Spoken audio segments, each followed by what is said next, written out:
Hi and welcome. I'm Steve Martirano, and this is the Behavioral Corner. You're invited to hang with us as we discuss the ways we live today, the choices we make, the things we do, and how they affect our health and well-being. So you're on the corner, the Behavioral Corner. Please hang around a while. Hi, everybody. Welcome again to the Behavioral Corner. It's me, your favorite corner hanger, Steve Martirano, here as we are each and every time, hanging on the Behavioral Corner, talking about behavioral health. And very briefly, what behavioral health is about and what the podcast is about, in a word, is everything. Because behavioral health is made up of all the decisions we make and the choices we wind up and the lives we lead and how it affects our health, our emotional or psychological and physical well-being. So that's what behavioral health is about, and that's what the corner is all about. And we're lucky; we always bump into interesting people. This seems to be the crossroads of interesting folks, and they stop and they hang with us on the corner, and we talk about what we hope you'll find interesting things. That's certainly the case today. I should mention that we are partnered up, and our underwriter partners are Retreat Behavioral Health. You'll hear about them a little bit later on. We're going to talk about gambling. Why not? It's everywhere. It always has been. You fans of the New Testament must remember the tragic episode, as Jesus hung on the cross. The Roman guards were gambling for his robe. So gambling's been around a long time. Seems to be an instinct we have for risk taking. And if that's true, this is the golden age for indulging yourself in that risk. There's a lot of money raised by the legalization of gambling. Lots of it flows to obviously the companies, but now municipalities see it as a windfall. Better than taxing people, let's have legalized gambling and we'll tax them. Disingenuous at best, right? So what happens is there's a price to pay for that. There are a lot of people who can't handle this. And we're going to find out, how big a problem that is and what can be done about it if it's in your life. To that end, we welcome to the program Josh Ercole. Josh is the executive director of the Council on Compulsive Gambling for the Commonwealth of Pennsylvania. And we welcome him to the corner. Josh, thanks for joining us. Yeah, thanks, Steve. It's good to be here. I appreciate you having me. We don't establish right away, because when you do a show about compulsive gambling, people go, are these people going to tell us gambling is bad or we should outlaw gambling? And no, we're not doing that, because that's ridiculous. You couldn't possibly get rid of gambling. But there are problems associated with this. Let's talk about what the medical establishment thinks of compulsive or problem gambling. Is it a disease in their view? Sure. Yeah. I'm glad you started off with that too. Just a word about the council and what we do. We are anything but anti-gambling. It's certainly not something that we promote, but it's not something that we try to dissuade folks from participating in, because let's face it, in many cases, it's just an activity, and based on statistics and data and all kinds of different types of studies, most people don't have a problem with it. Most people are able to keep it under that entertaining umbrella, as an activity that's fun, and for them, it's not going to be an issue. But unfortunately for some it is. And that's our focus, is trying to help them, which we'll talk about in a little bit, ways that we can help folks reach resources and reach out to help and that type of thing, where we can break down barriers to get help, and then how we can prevent new problems from starting. And, the problems that we talk about, yes, this is recognized, in the medical community. The American Psychiatric Association in 2013 released the most updated version of what's referred to as the Diagnostic and Statistical Manual. This is the DSM, and it's currently in its fifth iteration. In this fifth offering, gambling or compulsive or pathological gambling, as it was previously referred to, it went through a lot of changes, significant. It was moved from which category it previously was in to a new category. It was given a new name, and some of the criteria was shifted just a bit. And what it was for many years, it was identified as an impulse control disorder. and that was the category it was under. And it was named, again, pathological gambling. And it was a situation in 2013 where, upon a number of different studies and research that was done, it was found that it was better suited to be named what's referred to as a substance-related disorder. So, believe it or not, in 2013, pathological gambling was actually renamed gambling disorder, and it was moved into the substance use disorder category, along with other types of substance issues. It was no longer seen in the same way. It was identified as a behavioral addiction that basically, because of how the brain chemistry reacts to the activity, it was seen very similar to other substance-related disorders. And it is currently the only behavioral disorder that is in that substance-related disorder category. So, this was kind of groundbreaking, because what it did was it sort of opened the door for a lot more attention, a lot more details to really kind of focus on helping folks who are struggling or identifying this as a significant diagnosable disorder. Obviously, it had ramifications as far as insurance coverage for treatment. It had a much, at least the possibility for much different focus on how it could be recognized. It gave us a little bit more of a leg to stand on. And basically what it's looked at is a way that, by identifying a disorder like this, we can sort of encapsulate treatment in a number of different ways. So rather than working in silos and looking at gambling and somebody who has a gambling problem needing gambling help, and then, maybe not necessarily approaching the behavioral side or maybe the substance related side, now we could look at things in a much more uniform way and approach treatment and approach prevention in a way where we're talking about everything at once and really kind of keeping everything in line in terms of conversation. And when you see a lot of the similarities in the criteria, when you see a lot of the similarities between gambling and other disorders, especially substance related and mental health disorders, you can see that it makes sense to do that, because there are so many areas of overlap and areas of convergence where we do see either gambling leading to involvement in other substance-related activities or mental health situations, or previous mental health situations or substance-related activity leading to somebody starting to gamble and ultimately developing a gambling issue. So it's a lot of connectivity that's really been quite powerful. Yeah, and in a very short period of time. I mean, it's sort of remarkable that it took. Would you say 2013 before the medical establishment went, we've seen this before. Oh, we've seen this behavior before. It's like this. Yes. This is not a character flaw. These are not necessarily bad actors. They're people that have a problem.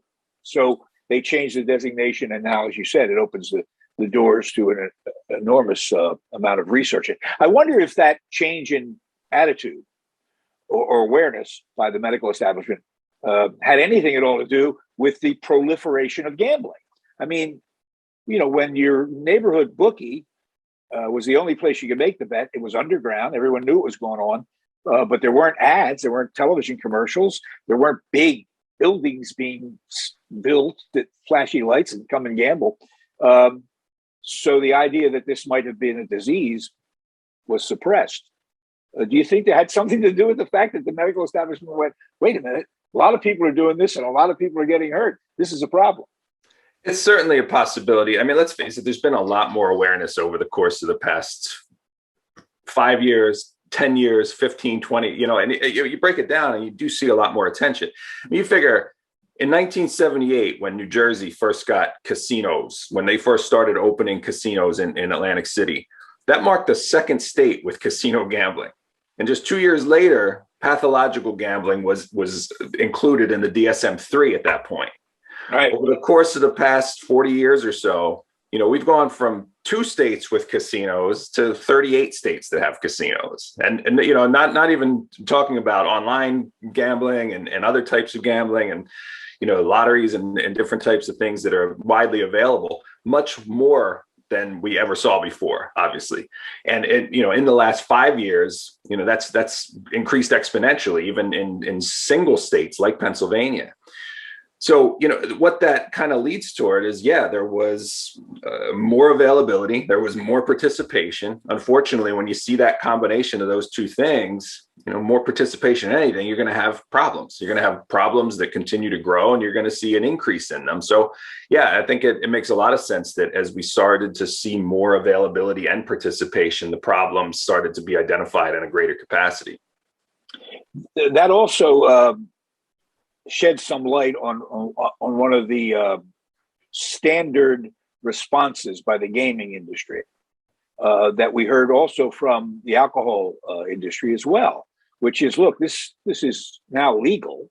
Overwhelmingly, they would say people can handle alcohol and gambling responsibly. It doesn't result in negative effects on their lives. And we're sorry that there's a small number of people who can't deal with it. But we're now poised, if not already well into a period of time when that small number, while still not the majority, is growing exponentially. Is that true? Yeah, it continues to be, a situation that it's tough to identify in terms of specifics or numbers. And, the data that we see, obviously, we get a lot of national studies, we get a lot of different reports, we get a lot of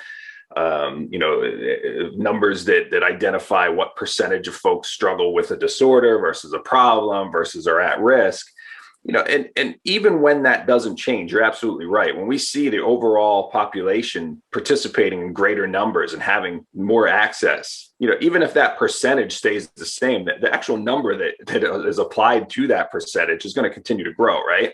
I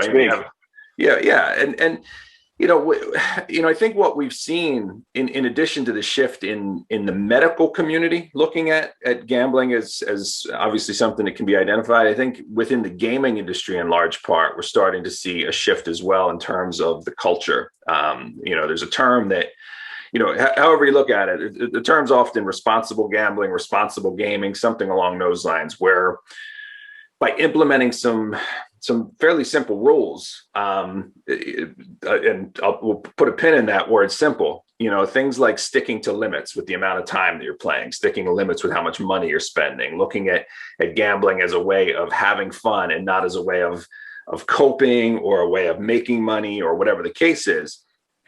The goal is to prevent problems from starting. And the gaming industry has, they've embraced this approach, and they do support the fact that this is something that if you're going to play with us, we want you to do it in a responsible way.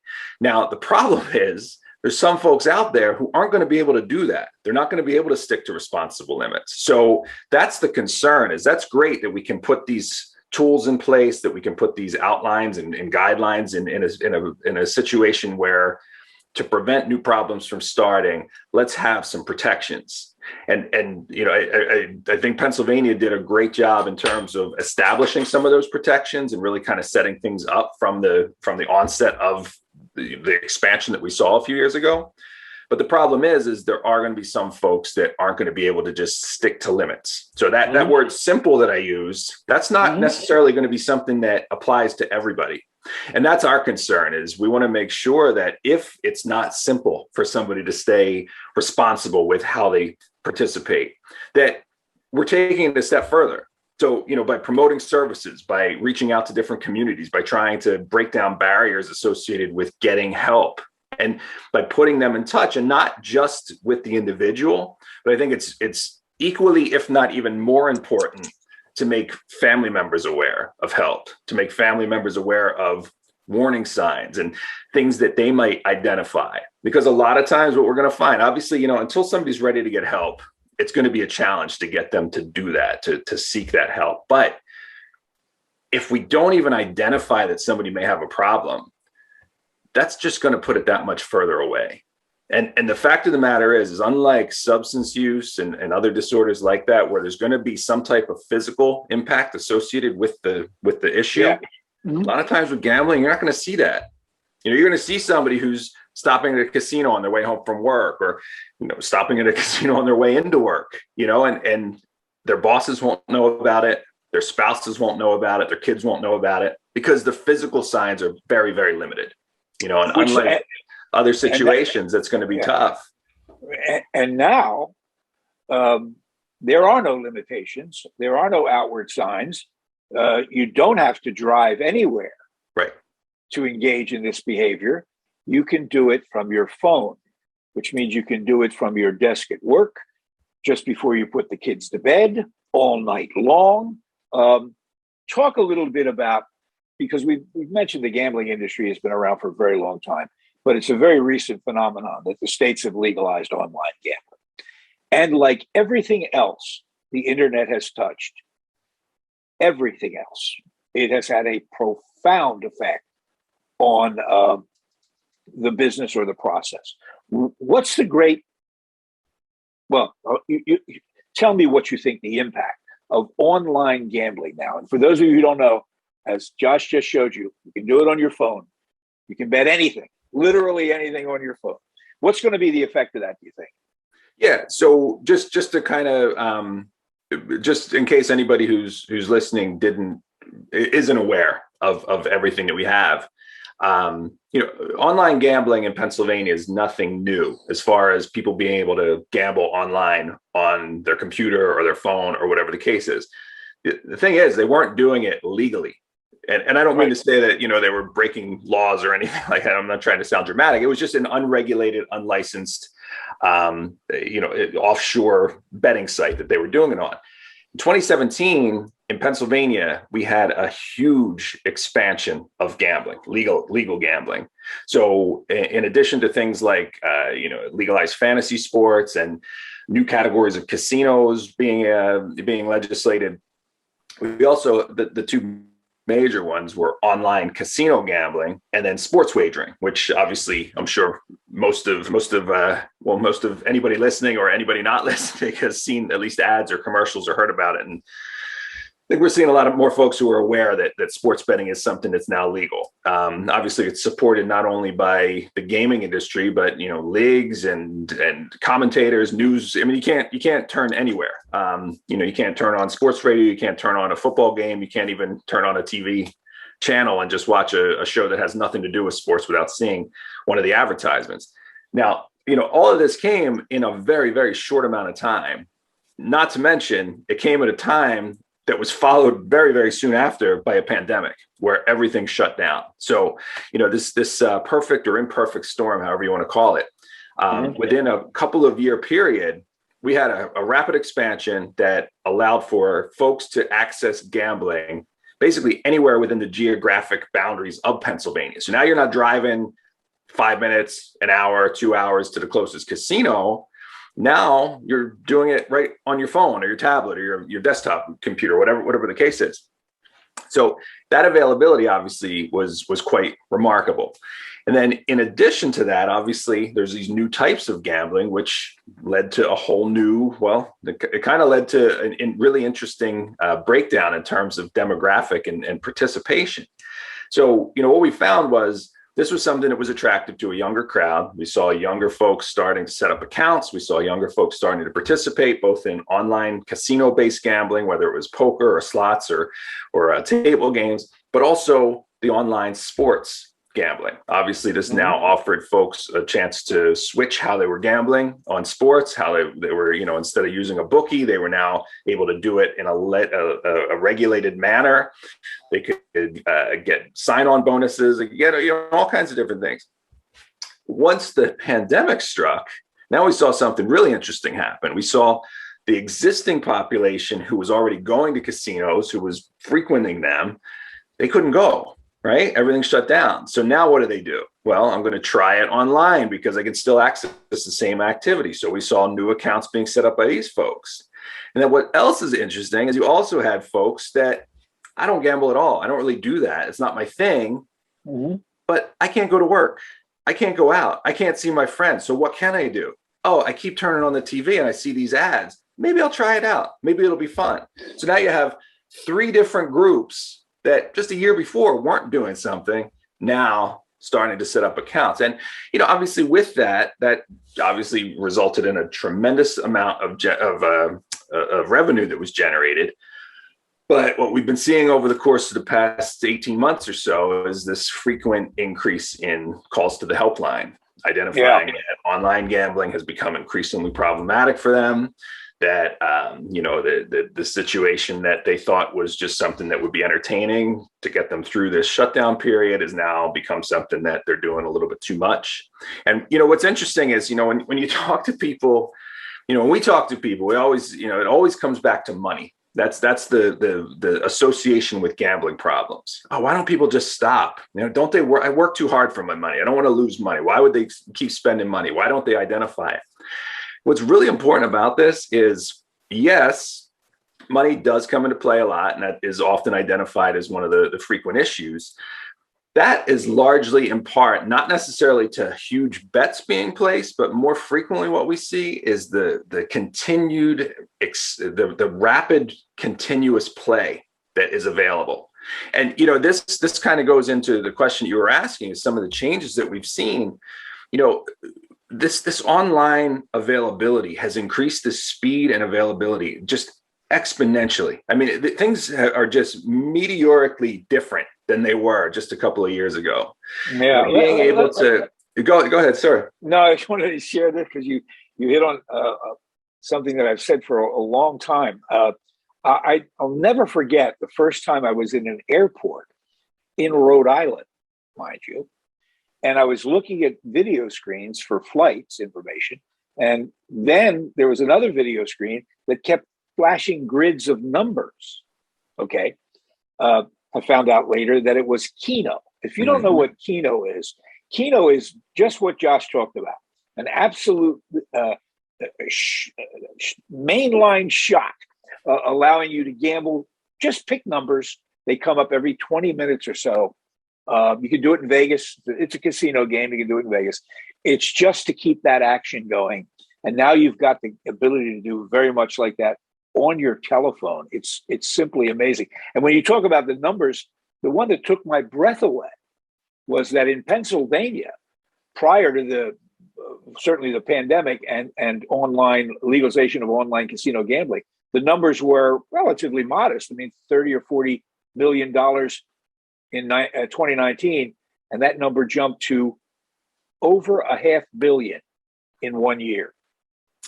Yeah, it's definitely become absolutely incredible in terms of how much revenue's been generated, and it's not just here. You have the increased sports handle, you have the increased amount of revenue that's being generated. I mean, we see higher numbers across the river in Jersey. You see high numbers in states that previously didn't have or had very little legalized gambling, and now that they've expanded it, and that expansion's been fast. So I mean, this wasn't a federal legalization with regard to sports betting. What we saw was a federal ruling was overturned in 2018, and as you might remember me saying, in 2017, we paved the way in Pennsylvania to allow for it. So once that federal ruling was overturned, Pennsylvania was in a good position to quickly move to legalize sports wagering. And basically this ruling that I'm talking about, it allowed for states to determine whether or not they wanted to have legalized sports betting within their jurisdiction. And, within about a 2-year period, we have seen roughly half of the states go ahead with some type of legislation for either brick and mortar or online sports gambling. So, I mean, it's really something that there's a lot of draw. There's a lot that people see in this as a benefit to their tax, their general fund, to their taxation relief, whatever the case might be. The problem is there's also going to be issues. And that's the thing, is making sure that there are protections, that there are avenues to help, that there are prevention initiatives in place. And that's where, some of the states that we've seen, have clearly done more than others. I'll put it that way. Yeah. Well, that was the case that changed the law that said only Nevada and to a limited extent Delaware, right, that grandfathered in. When New Jersey challenged that law in federal court, if you were paying any attention at all, you knew that first I thought they had a great case. But it was clear that the minute that law went down, everyone was going to get into this game. So let's talk about, by the way, we're talking to Josh Ercole. He is the executive director of the Council on Compulsive Gambling for Pennsylvania. So he knows a lot about this subject. We could go on and on about and get into the weeds about the dynamic of gambling, and but what we really are interested in is what you're hearing from people who call the council. And I would guess lots of people, particularly the family members, as you mentioned, want to know what to look out for. What are the signs of this behavior now that it's easier than ever to get in trouble? What can you tell us about symptoms and signs about problem gambling? Yeah, it's like I mentioned before, Steve, it's tough because you don't have the same physical signs, right? You don't have somebody that's passing out from blackjack or, overdosing on sports betting or whatever. So what you kind of have to look for are behaviors, or really changes in behaviors, and if you know that somebody gambles, if you have a loved one, if you have a friend and you know that they're gambling, again, what I started talking about before, it's not always going to be about money. You're not going to have somebody that, I'm down $500. I'm going to try to dig myself out of this hole by betting 1,000 to overcome it.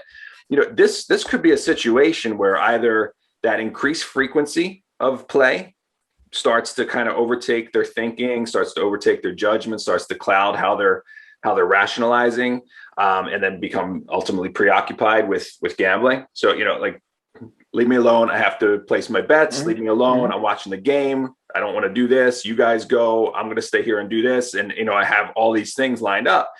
It can be a very gradual change, but it's something that we often see as it becomes more and more prominent. It has a greater impact. And that's interesting.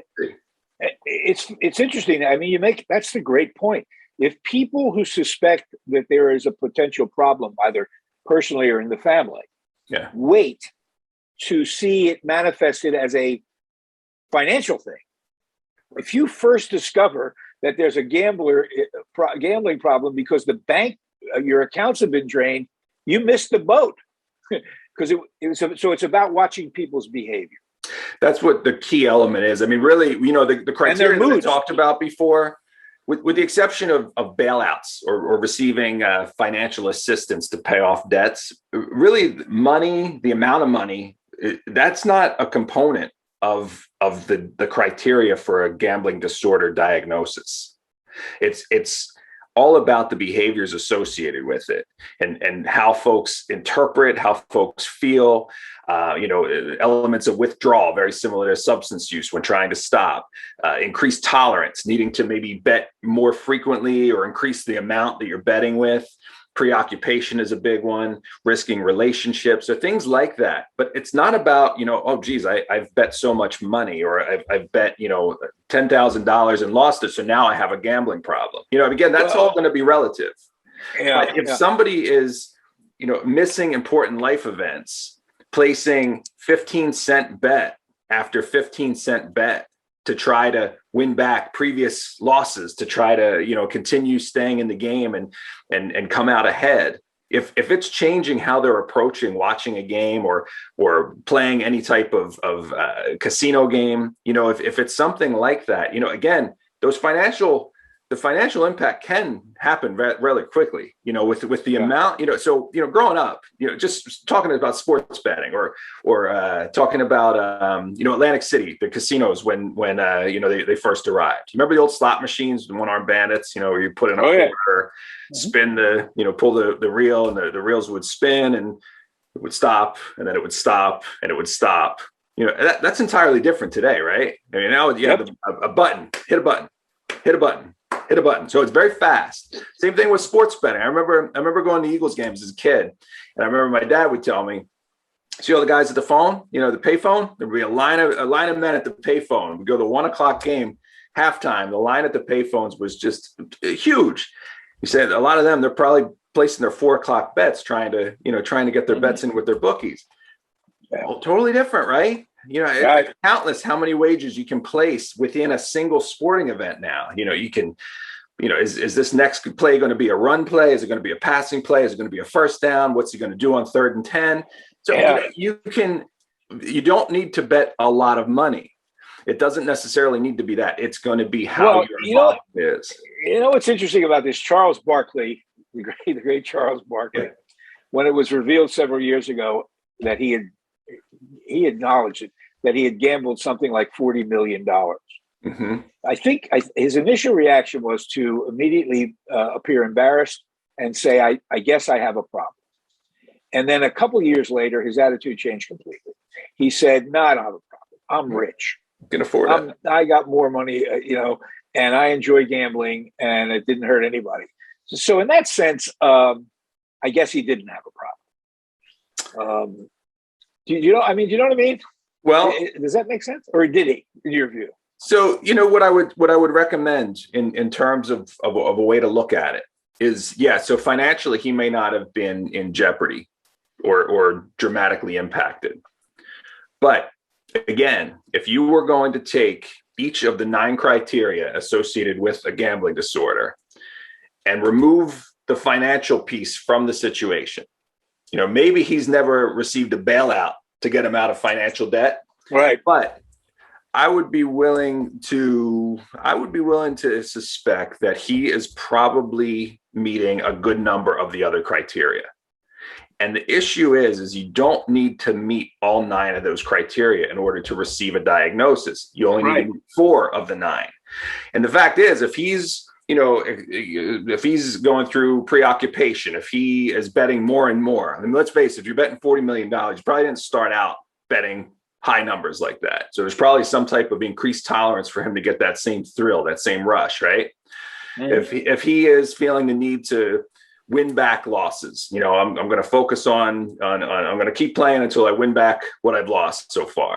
That's referred to as chasing. Each of these components, it really plays a major role in determining whether or not somebody has, meets the criteria again for a diagnosis of an issue. So, Josh, the way that I would say that is let's remove the financial piece from the discussion and look at all the other pieces. Yeah, there are 9 of those things. I was reading about them last night, and you're right. If you take the money out, there's still a whole slew of things that you would characterize as a problem. What's at the council when people call for help? Are you? What are the numbers regarding men and women? More men than women, or is that number leveled out, or what? No, it's definitely more men that we have calling. I would say it's probably usually in the 2/3 to 3/4 of calls we get are coming in from males. That number changes, when we see different types of gambling availability, increase or change. And over the years, we've seen more females calling, and certainly from different areas of the state, we have different numbers of folks, calling in terms of, which gender identity they fall under. The big difference that we've seen over the course of the past couple of years has to do with age. As we've seen these new types of games, we've seen a tremendous increase in younger folks. We have the highest rates we've ever seen of folks in the 25 to 34 age range. And traditionally what we would find is that would be in the 45 to 54 range or in that ballpark. But the increase in availability of internet gambling, it seems to be directly related to a younger generation. And what we're finding is that these calls that are coming in, they're coming in not just in the form of phone calls. So obviously we have 1-800-GAMBLER. That's the number that we advertise in Pennsylvania, and that's advertised by the gaming industry and the Department of Drug and Alcohol programs and the lottery and a number of other groups. We have folks calling that number, but on our website, which is pacouncil.com, we also have a chat and text feature available that we've had available since about 2015. Mm-hmm. And in the last year or so, that the numbers of folks who are reaching out using that method of communication, that's expanded dramatically as well. So yeah, we will have links to that on the Behavioral Corner site when we get around to posting our interview with Josh. Josh, let's finish up here with what kind of treatments are available I mean, it may problem gambling may mirror substance abuse problems, but I wonder if, like, residential treatment as opposed to outpatient, what are some of the techniques used to treat this? So in Pennsylvania, there is a fund that is it was part of the original legislation that brought casino gambling and each of the new types of expansion. Put dollars into this fund, and basically it filters through the Department of Drug and Alcohol programs.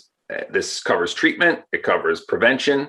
And what happens is the department works with treatment providers, so either agencies or individuals who offer gambling treatment services for the treatment side of things. And then they work with single county authorities throughout the state for the prevention side of things. Now, the treatment providers typically are folks who work either in substance use already or work in some type of mental health situation. A lot of times what we see are the approaches are going to be very similar. We see a lot of cognitive behavioral therapy. We see a lot of motivational interviewing. What we do see a lot with gambling that seems to help keep people engaged in the process is using some type of harm reduction technique. Obviously not going to work for everybody, but something that we have seen a lot of success for a lot of folks. And then there's other state programs. There's things like self-exclusion, which folks can implement into the treatment process. So it's actually a self-imposed voluntary confidential ban that's available for online casino gaming, online sports betting, casino, brick and mortar establishment gambling. So a number of different approaches that way. How does harm reduction work? How would that work? So if you have somebody who you're working with that is not ready to stop gambling, but is maybe put in a position where they've been given, some type of ultimatum from a loved one. Maybe they're interested in getting help for themselves because they realize that there's a problem, but they're not ready to stop entirely. There's a number of counselors who can work with that individual to maybe start by limiting how much time they're spending, maybe limit how much money they're spending, and, approach it from an angle that is going to work for them.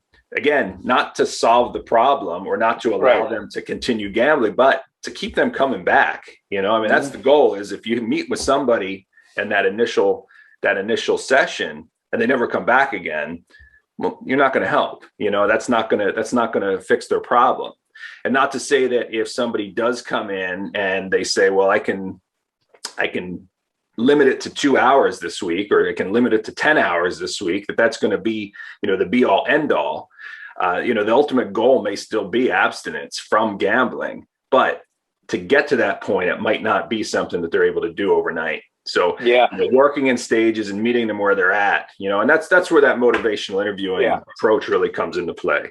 It's important to remind people that certain things look like enabling when in fact they are about just reducing the harm and keeping people on the right track.